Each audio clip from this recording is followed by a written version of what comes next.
Hey, Bible Fellowship leaders, this Sunday is our leadership meeting.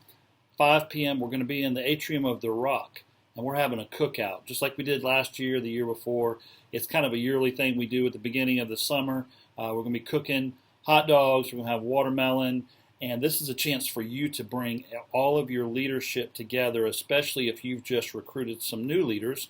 Chance for them to come and be a part of the team meeting. So we'll still be here at 5 o'clock. We'll take the first little bit to kind of get our food and fellowship a little bit. I'll try and start the meeting and keep it pretty brief, so you'll still have about 30 to 45 minutes, as long as you need, to have your team meeting. So please be here. I went out this morning. I've got the hot dogs. We've got the buns. We've got the watermelons.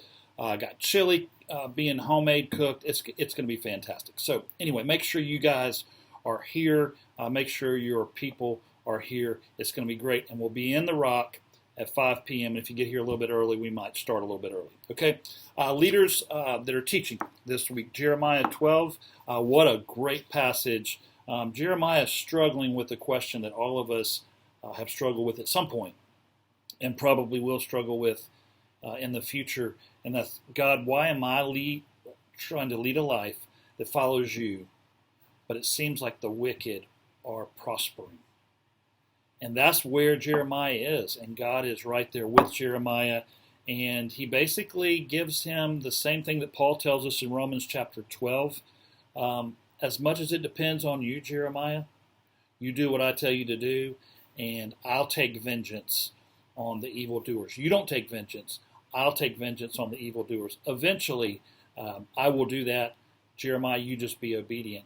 And Jeremiah was a great cross-reference that I put in your supplemental notes that I'm emailing you guys, is the Romans 12, 14 through 21, because Jeremiah wants to bring vengeance on his enemies.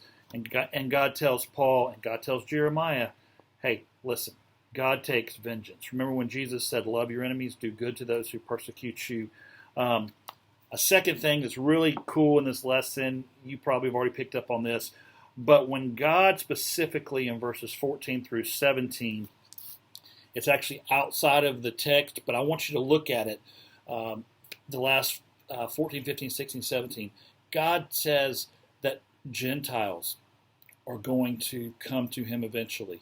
That's huge because God's dealing with his people, but he talks about in those 3 verses that if Gentile nations will return to him, he will make them his people as well. Hope you guys have a great Sunday. I'll see you at 5 o'clock.